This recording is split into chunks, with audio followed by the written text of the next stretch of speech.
নমস্কার, আরও গল্প চ্যানেলে সবাইকে স্বাগত জানাই। আজ আমি আরেকটি নতুন গল্প উপস্থাপনা করতে চলে এসেছি। আজকের গল্প লেখিকা প্রতিভা বসুর লেখা মুক্তি। মেয়ের উপযুক্ত পাত্র সন্ধান করে করে অনাদিবাবুর স্ত্রী প্রায় পাগল হয়ে উঠেছিলেন। এত দিনে তার অবসান হলো। মেয়েটা সুন্দরী, শিক্ষিতা, গায়িকা, গুণের অন্ত নেই। আর সবচেয়ে বড় গুণ, বড়লোক, বাপের একমাত্র সন্তান সে। এমন মেয়েরও কি পাত্রের অভাব হয়? কিন্তু হয়েছিল। মেয়ের না হলেও মায়ের বিচারে বাংলাদেশে পাত্রের বড়ই আকাল লেগেছিল। অবশেষে ভাবনা তার ঘুচল। অবশ্যই এই বিয়েতে সবিতার যে সম্মতি ছিল না, তা তার মুখ দেখলেই বোঝা যেত। কিন্তু ওর কি বুদ্ধি আছে যে হেমলতার মতো একজন বিচক্ষণ মহিলা তার উপর এক তিলও গুরুত্ব আরোপ করবেন? আসলে যেমন বাপের মেয়ে তেমন তো হবে। স্বামীর বুদ্ধির ওপর চিরদিনই হেমলতা দেবীর দারুণ অবজ্ঞা, অথচ একটা মাত্র সন্তান, সেটাও ঠিক তারই প্রতিমূর্তি। যাক, বাপে মেয়েতে মিলে শেষ পর্যন্ত যে কোনো কেলেঙ্কারি না করে ভালোই ভালোই রাজি হলো, এই যথেষ্ট। এখন দুহাত এক করতে পারলেই শান্তি। 4টা না বাজতেই তিনি মেয়েকে তাড়া দিলেন। যা যা, এক্ষুনি প্রস্তুত হয়ে নে, গিয়ে প্রতাপ এসে বসে থাকবে নাকি? সবিতার সমস্ত মুখে একটা দারুণ অনিচ্ছা ও অসন্তোষের চেহারা ফুটে উঠল। কিন্তু মায়ের উপর কথা বলা তার অভ্যেস নেই। এক মুহূর্ত চুপ করে থেকে সুইচ টেপা কলের মতো সে বই রেখে তোয়ালে নিয়ে ঢুকলো এসে বাথরুমে। বাথরুমে তো সে স্বাধীন। দরজা বন্ধ করে চুপ করে বসে রইল দেয়াল ঘেঁষে। এই প্রতাপকে নিয়ে ঠিক কজন হলো? মনে মনে সে হিসেব করলো। মনে পড়ল প্রথমবারের কথা। তখন কিন্তু তার ভালোই লেগেছিল। সবে 16 পা দিয়েছে। 22 বছর বয়সের সুন্দর সুবেদ ছিপছিপে যুবক সুধীরকে সে সরল অন্তঃকরণেই ভালোবেসেছিল। ভাবতে এখনো ভালো লাগে। কিন্তু শেষ পর্যন্ত মার পছন্দ হলো না।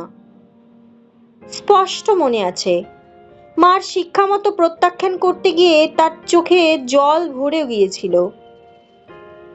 কথা বলতে বলতে গলা ভেঙে গিয়েছিল। তবুও সে মার ইচ্ছার বাইরে পা বাড়াতে পারেনি। জোর করে বলতে পারেনি নিজের কথা।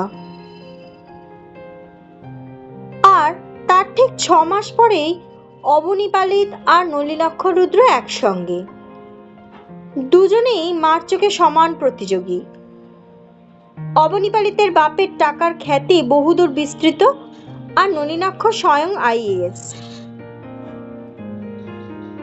শেষ পর্যন্ত অবশ্যই খসলো দুজনেই, কেননা দু নৌকায় পা রাখা আর খাটলো না। কিন্তু চিহ্ন রইল অনেক, শরীরে, মনে, আর দামি দামি উপহারে। উপহারগুলোই শেষ পর্যন্ত মার সান্ত্বনা হলো। এরপরে সেই চিররম্পট পান না সেন। উফ! সবিতা শিহরিত হয়ে উঠল সে লোকটার কথা ভেবে। মন থেকে মুছে ফেলতে চাইল সেসব কথা। তারপর ঝর্ণা খুলে দাঁড়ালো নিচে। সমস্ত শরীর বেয়ে নামলো শান্তির ধারা। টাকা টাকা টাকা। হেমলতা দেবীর আর যথেষ্ট মনে হয় না কিছুতেই। কিছুতেই তার সুখ নেই, শান্তি নেই, তৃপ্তি নেই। অবশেষে এই প্রতাপ। অনেকবার তিনি বড়শিতে মেয়েকে গেঁথে টোপ ফেলেছেন, কিন্তু টোপ যতই শাসালো হোক না, ঠুকরেছে সব চুনোপুঁটি, অন্তত তার তাই ধারণা। কিন্তু এই প্রতাপ, কে হিসেব করবে সে কত টাকার মালিক? দুষ্টু লোকে রটায় বটে ওটা অমানুষ। অমানুষ আবার কি? টাকাই পুরুষ মানুষের মনুষ্যত্ব, টাকাই স্ত্রীলোকের সুখ শান্তি। হ্যাঁ, বলবার মতো বলে তার জামাই। কে না চেনে প্রতাপ সিংহের বাপ অমর সিংহ আর তার বাপ দীনদয়াল সিংহকে? কে কবে তল পেয়েছে তাদের তিন পুরুষের টাকার? হেমলতার এতদিনের প্রতীক্ষা সত্যিই সফল হলো। অনাদিবাবু চোখে চশমা এঁটে ভাবতে বসলেন, এটা ঠিক কি হলো কিনা। এ বিয়েতে সবিতার সম্মতি আছে কিনা জিজ্ঞেস করতে হবে। হ্যাঁ, জিজ্ঞেস তো করাই উচিত। বিয়ে হচ্ছে তার, ইচ্ছা অনিচ্ছা তো তারই। হেমলতার কি? সভায় তিনি একবার চারিদিকে তাকালেন। কে জানে হেমলতা আবার মনের কথাও শুনে ফেলেন। স্নান করে বেরিয়ে এলো সবিতা। মন তার শান্ত হয়েছে। এতক্ষণ বসে বসে সে চিন্তা করে দেখেছে সুখ দুঃখ বলে সংসারে কিছুই নাই, সমস্তই মেনে নেওয়া না নেওয়ার প্রশ্ন। প্রতাপকে তার ভালো মনে হয় না। বেশ তো, নাই বা হলো ভালো, তাতে তার কি এসে যায়? বিয়ের পরে মুঠো মুঠো টাকা সে মাকে এনে দেবে, ব্যাস। সুখ কি, সে কি রকম, আর দুঃখটাই বা কিসের? যত সব মনের বিকার। মৃদু হেসে সে লম্বা চুল মেলে দিয়ে অত্যন্ত প্রশান্ত চিত্তে অনাদিবাবুর ঘরে এসে দাঁড়াতেই হেমলতা ব্যস্ত হয়ে উঠলেন। এখনো তোর হয়নি? কি আশ্চর্য! প্রায় 15 মিনিট ধরে প্রতাপ এসে বসে আছে। সবিতার মন এতক্ষণের চেষ্টাকৃত সংযমের বাঁধ ছিঁড়ে বেরিয়ে আসতে চাইল, কিন্তু হেমলতার চোখের দিকে তাকিয়ে বাঘের ভয় ভীরু হরিণের চকিত গতিতে সে ফিরে এলো প্রস্তুত হয়ে। প্রতাপ একেবারেই স্বাধীন। মা বাপের বালাই তার অনেকদিন আগেই চুকেছিল। এক পিসি বেশিছিলেন আপদ হয়ে, তিনিও প্রায় মাস 6 যাবৎ গত হয়েছেন। এটাও হেমলতার একটা আকর্ষণ। তিনি পছন্দ করেন না মেয়ের স্বাধীনতায় অন্য কোনো গুরুজন অন্তরায় থাকেন। বিবাহের যা কিছু সমস্ত প্রতাপকে একাই করতে হবে। সবিতাকে বলে গিয়েছিল কি কি তার জন্য কিনতে হবে তার একটা লিস্টি করে রাখতে। কথাটা হেমলতার অগোচর ছিল, কাজেই গাড়িতে উঠেই দেখা গেল সবিতা সেটা করেনি। আর প্রতাপের এত তাড়াতাড়ি গাড়ি নিয়ে আসবার কারণই ছিল এটা। একটু বিরক্ত হয়ে বলল, তোমার দেখছি কিছুই মনে থাকে না। স্মরণ শক্তিটা বোধহয় দুর্বল। হেমলতার অসাক্ষাতে সবিতা একটু আধটু স্বাধীন ইচ্ছায় কথা বলতে চেষ্টা করত। অবশ্যই মায়ের প্রভাব সে সর্বদাই অনুভব করত তার ভীরু মনের মধ্যে, আর তার নির্দেশও সে পালন করত যথাযথভাবে। এবং এসব ক্ষেত্রে মনোরঞ্জনের নির্দেশটাই যে মুখ্য সেটাও সে জানত। তবুও মাঝে মাঝে মন তার শক্ত খুঁটি আলগা করবার চেষ্টায় ছটপট করে উঠত। এবার প্রতাপ একটু রসিকতার চেষ্টা করে বলল, তবে তো তোমার একটু চিকিৎসার দরকার দেখছি। বলা যায় না, মনে না রাখাটা যদি শেষে এই অভাগার উপর এসে পড়ে। চকিত চোখে তাকালো সে সবিতার মুখের দিকে। সবিতা রসিকতাটা হয়তো হৃদয়ঙ্গম করতে পারল না, অথবা ইচ্ছে করে অন্যমনস্কতার ভান করে চুপ করে রইল। প্রতাপ বলল, চুপ করে রইলে যে, কি হয়েছে? সবিতা মুখ ফিরিয়ে বলল, কি আবার হবে? কি জানি, তোমার মনের কথা জানবার সৌভাগ্য তো আমার হয়নি কোনোদিন। অত্যন্ত ঘনিষ্ঠ হয়ে এলো সে, চেষ্টা করলো হাত ধরবার। সবিতা তখনই সরে বসে বলল, আচ্ছা প্রতাপ, কটা দিনই বা আর আছে, অত অধীর হওয়া কি ভালো? অত্যন্ত অসহিষ্ণুভাবে প্রতাপ বলল, এ কথারও কোনো মানে হয় না সবিতা। এরকম নিয়ম মাফিক শাস্তি থাকাও নেহাত হাস্যকর। কথাটা ঠিক বিদ্রুপের মতো শোনালো। সাক্ষী বলতে সাধারণত যা বোঝায় সত্যি তো সবিতা তা নয়। এই হাত কি আর কাউকেই সে ছুঁতে দেয়নি? এই শরীরে কি তার অনেক বিষ লুকিয়ে নেই, নাকি এই প্রণয় ভাষণই সে আর কারো মুখ থেকে শোনেনি। অনেক অসংযম, অনেক অন্যায়, যা করা সত্যিই উচিত নয়, তাও সে অনেকবার করেছে মায়ের প্রচ্ছন্ন অভিপ্রায়। তবে প্রতাপের বেলাতেই কেন এই হাস্যকর বিতৃষ্ণা? ভাবতে গেলে একমাত্র প্রতাপেরই এসব প্রাপ্য। সে ফাঁকি দেয়নি, সে লামপট্য করেনি। সত্যিই তার টাকা আছে, সত্যি মা তাকে নির্বাচন করেছেন, বিয়ে তাতে সত্যিই হবে। কিন্তু তবু কেন ভালো লাগে না? কেন আর ভালো লাগে না এই অভিনয়? সহসা হাসি মুখে সে নিজের হাত প্রতাপের হাতের উপর রেখে বলল, নাও হলো, কি আছে হাতের মধ্যে বলতে পারো? তুমি বোঝো না? না। আশ্চর্য। প্রতাপ একটু চুপ করে থেকে বলল, আমার এক এক সময় মনে হয় কি জানো, মনে হয় তোমার কোনো উত্তাপই নেই। তুমি যেন কলের মানুষ, কে চাবি টিপলো আর অভ্যেস মতো চলতে লাগলে তুমি। হয়তো সেটাই সত্যি। তবে তবে কি চাও তুমি আমার কাছে? প্রতাপ উত্তেজিত হয়ে তাকালো চোখে চোখে। সবিতার ঠোঁট পর্যন্ত একটা জবাব ঠেলে উঠে আবার বুকের মধ্যে মিলিয়ে গেল। মায়ের দুই চোখ ভেসে উঠল তার চোখে। মনে হলো সে চোখ যেন এক্ষুনি ফেটে যাবে ভৎসনার তারে। ভয় সংকোচে সে এতটুকু হয়ে গেল।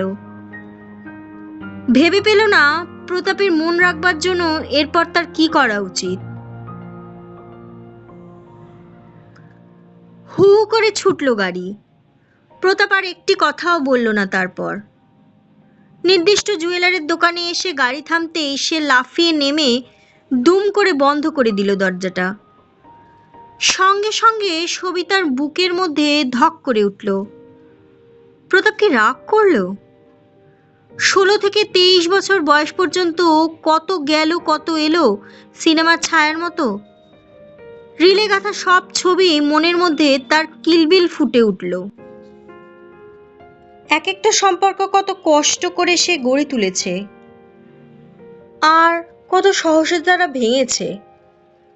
প্রতাপ যদি এখন বিয়ে না করে, তবে আবার ভাঙবে, আবার ভাঙবে।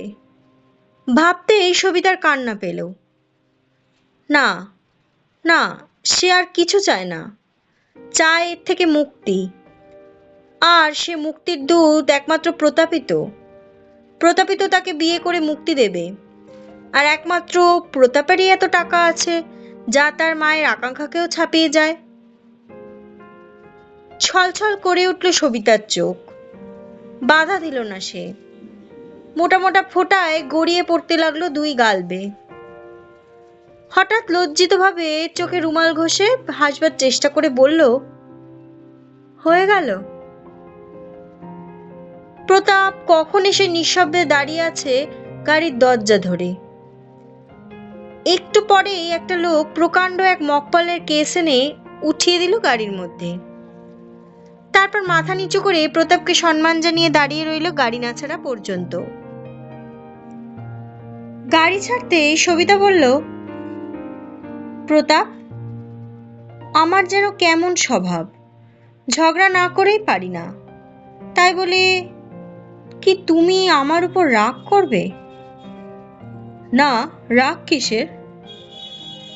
সবিতা এবার তার সমস্ত শরীর এলায়িত করে, এটি তার অব্যর্থ ভঙ্গি, আবদারের সুরে বলল, কখনো তুমি রাগ করতে পারবে না। সঙ্গে সঙ্গে সে প্রতাপের কাঁধে মাথা ছোঁয়ালো। দেখো সবিতা, প্রতাপ গম্ভীরভাবে বলল, মেয়েদের সমস্ত ভঙ্গি আমি চিনি। একমাত্র মেয়ে তো তুমিই নও যাকে প্রতাপ সিংহ আজই প্রত্যক্ষ করলো। 13 থেকে 33, এই 20 বছর যাবৎ তোমাকে বলাই ভালো কি যে আমি কি করেছি আর কি যে করিনি, তার হিসেব দিতে গেলে একেবারে মহাকাব্য হয়ে দাঁড়াবে। স্ত্রীলোক আমি খুব ভালো করেই চিনি। লজ্জায় অপমানে সবিতার সমস্ত শরীরে আগুনের স্রোত বয়ে গেল। তীক্ষ্ণ স্বরে বলল, এসব তাহলে গোপন করেছিলে? প্রতাপ হাসল। দেখো, গোপনতা আমার স্বভাবে নেই। আকারে প্রকারে তোমার মাকে আমি সমস্ত কথাই জানাবার চেষ্টা করেছিলাম, কিন্তু তিনি অত্যন্ত উদার মতের স্ত্রীলোক পুরুষের নৈতিকতা সম্বন্ধে। হুম। সুতপা বাইরের দিকে তাকিয়ে রইল।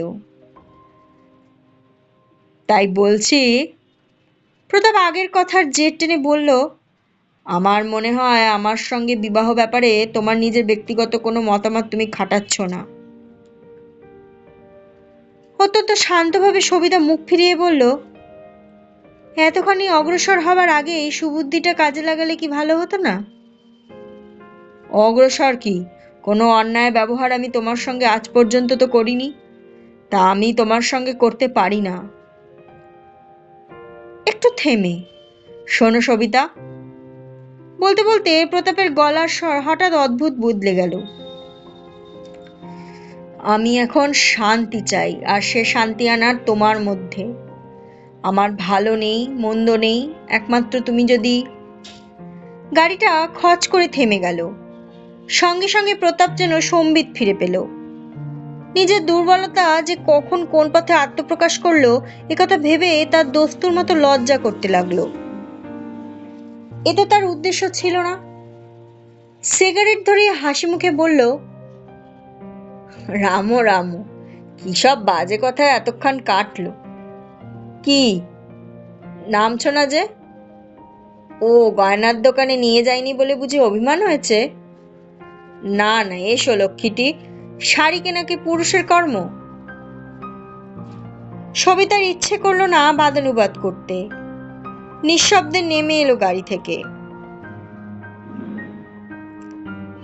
তারপর সবিতার ইচ্ছে অনিচ্ছে, পছন্দে অপছন্দে মিলিয়ে এত শাড়ি প্রতাপ কিনলো যে তার উদ্দামতায় দোকানিরা পর্যন্ত স্তম্ভিত হয়ে গেল।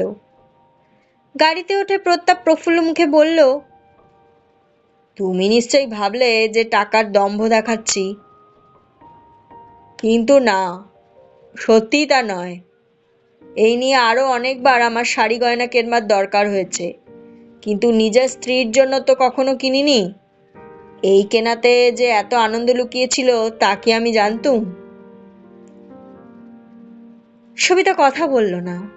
প্রতাপ আবার বলল, স্পষ্ট বুঝতে পারছি তোমার ভালো লাগছে না এসব, তুমি মনের সঙ্গে মিলিয়ে নিতে পারছো না, কিন্তু কি করতে পারি তাও তো ভেবে পাই না।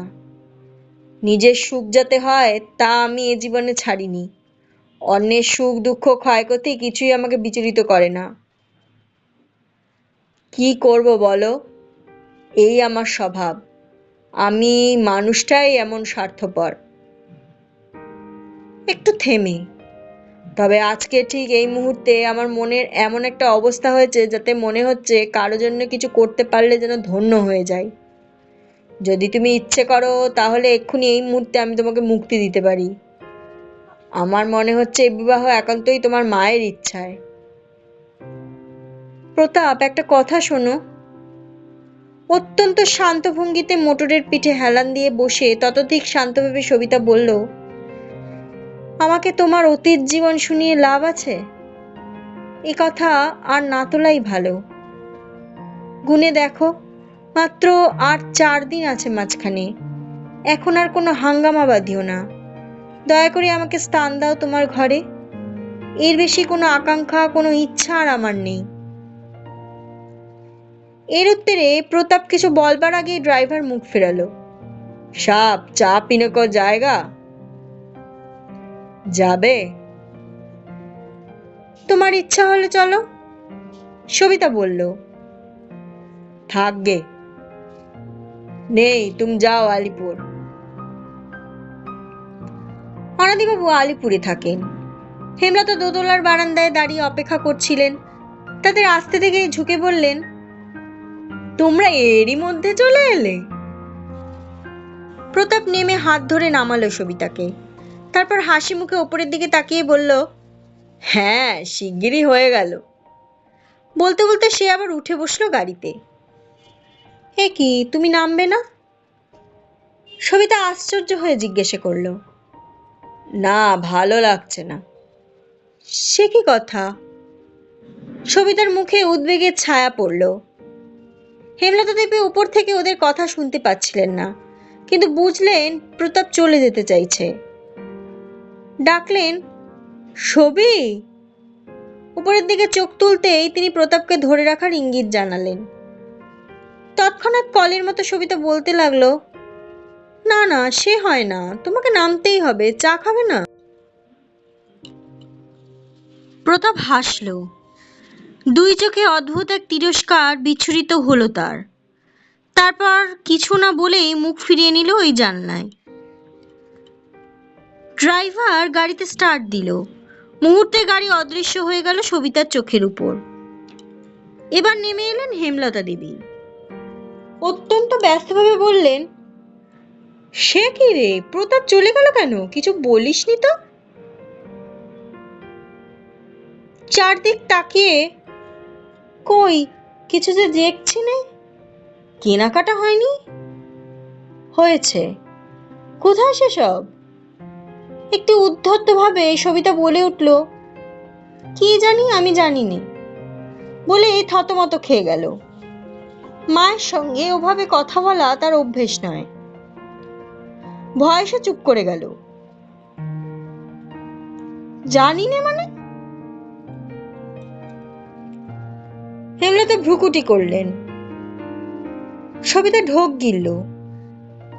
ভুলে গেছে বোধহয় রেখে যেতে। মা, কি বলবো? সহসা সবিতা মায়ের মন জয় করবার পথটা যেন খুঁজে পেল। এত কাপড় আর গয়নাও কিনে এনেছে আমার জন্যে যে তা দিয়ে বেশ বড় রকমের দুটো দোকান খোলা যায়। চকিতে হেমলতার মুখের ভাব বদলে গেল, কিন্তু ঠাট বজায় রেখে বললেন, আচ্ছা আচ্ছা, সে হবেক্ষণ, ওপরে চল। পরের দিন সকালবেলায় হেমলতা দেবী প্রতাপের আশায় ছটফট করে কাটাতে লাগলেন। জিনিসপত্রগুলো না দেখা পর্যন্ত যেন তার মন শান্ত হতে পারছিল না। সমস্ত প্রতীক্ষা ব্যর্থ করে সারাটি সকাল কাটল তার। প্রতাপ এলো না। ব্যগ্র হয়ে মেয়েকে জিজ্ঞেস করলেন, হ্যাঁ রে, কালও এলো না, আজও এলো না, রাগ টাগ করেনি তো? না, রাগ করবে কেন, বিকেলে নিশ্চয়ই আসবে। অনাদিবাবু চা খাচ্ছিলেন। সময় অসময়ে চা খাওয়া তার অভ্যেস। বললেন, নাই বা এলো একবেলা, অত অস্থির হবার কি হয়েছে? চুপ করো তো তুমি। হেমলতা অস্বাভাবিক জোরে ধমকে উঠলেন। মনের বেগটা বেরুবার যেন একটা গতি পেল। শরীরের ডাক্তারি করেই তো চুল পাকিয়েছ, মনস্তত্ত্ব জানো কিছু? খুব মৃদু গলায় অনাদিবাবু বললেন, আমার তো জানি বলেই ধারণা। আর চোখে তিনি তাকালেন স্ত্রীর দিকে। যদি জানতে, তবে নাকে চশমা এঁটে অহরাত্রি কেবল বই ঘেটেই দিন কাটাতে পারতে না। আমি হয়রান হয়ে গেলাম মেয়েটার বিয়ে নিয়ে, আর তুমি কি করছো? আমি যে কিছু করিনি সেটাই তো আমার মনস্তত্ত্ব জ্ঞানের পরিচয়। যাও যাও। হেমলতা বিরক্ত হয়ে গেলেন। প্রতাপ কিন্তু বিকেলেও এলো না। পরের দিন সকালেও না। বিকেলের দিকে হেমলতা ফোন করলেন। প্রতাপকে পাওয়া গেল না। সবিতার মনেও যথেষ্ট উদ্বেগের ছায়া পড়েছিল। তার চোখে মুখেই সে কথা ছড়ানো। পরশু তাদের রেজিস্ট্রেশন, অথবা প্রতাপের হলো কি? পরের দিন রবিবার। বন্ধু বান্ধবদের আনাগোনা, শুভেচ্ছা জ্ঞাপনের পালা সমস্তই আরম্ভ হয়ে গেল। কিন্তু প্রতাপ এলো না। বিয়ে হচ্ছিল খুব ঘটা করেই। একমাত্র মেয়ে হেমলতার। বিয়ে হচ্ছে রাজপুত্রের সঙ্গে। একথা আত্মীয় স্বজন, বন্ধু বান্ধব, চেনা অচেনা কাউকে বলতেই হেমলতা বাদ দেননি। বাড়িঘর ভরে উঠল কলরবে। অবশেষে অনাদিবাবু একটু বিচলিত হলেন প্রতাপের অনুপস্থিতিতে। তার জীবনে জ্ঞানত এমন রবিবার কখনো যায়নি যেদিন তিনি উপাসনা ভুলে অন্য কাজে মন দিয়েছেন। কিন্তু সেদিন তার ব্যাঘাত হলো। তিনি মন্দিরে না গিয়ে গেলেন খিদিরপুর প্রতাপের বাড়ি। বিরাট বাড়ি, কোথা দিয়ে যে কোনখানে ঢুকবেন যেন দিশে পেলেন না। কন্যা আর স্ত্রীর কাছে এ বাড়ি পরিচিত, তার অভিযান এই প্রথম। কিন্তু কোথায় প্রতাপ? আমলা গ্রমস্তা দাসদাসী দারোয়ান সেপাই কুকুর কাকতুয়া, বাড়িটি যেন একটি প্রকাণ্ড চিড়িয়াখানা। নানা জনে নানা কথা বলে তাকে বিদায় দিল, কিন্তু কোথায় গেলে প্রতাপকে পাওয়া যাবে সেটাই জানা গেল না। হতাশ হয়ে তিনি বাড়ি ফিরে এলেন। এদিকে গর্জাতে লাগলেন হেমলতা, দেব, ওকে নিশ্চয়ই জেলে দেব, স্কাউন্ডেল হতভাগা। মেয়ের ওপরেও তার কম রাগ হলো না। অপদার্থ মেয়েটাই নষ্টের গোড়া। তার অনুপস্থিতিতে কি বলেছে কি করেছে কে জানে, বাপেরই তো মেয়ে। গনগন করতে করতে তিনি এলেন মেয়ের ঘরে। সবিতা চুপ করে বসেছিল জানলার পাশে। উদ্বেগে উৎকণ্ঠায় লজ্জায় ঘৃণায় ইচ্ছে করছিল তার মরে যেতে। ভয় সে তাকাতে পারল না মায়ের চোখের দিকে। মাথা নিচু করে নিঃশব্দে বসে রইল। সবি, সত্যি কথা বল, তুই সেদিন কি বলেছিস প্রতাপকে? সেই যে প্রতাপ ওকে নামিয়ে জিনিসপত্র না রেখে চলে গেল, সেই থেকে হেমলতার মনে কন্যার নির্বুদ্ধিতা সম্পর্কে এক বিষম সন্দেহ আলোড়িত হচ্ছিল। তিনি তার সেন দৃষ্টিতে এটা খুব লক্ষ্য করতেন যে প্রতাপের যে কোনো তুচ্ছতম প্রণয় ভঙ্গিতেও সবিতার মুখে অপরিসীম বিরক্তি ফুটত। মায়ের জেরায় সবিতা বিব্রত হয়ে উঠল। ক্ষীণ গলায় বলল, কিছুই তো বলিনি মা।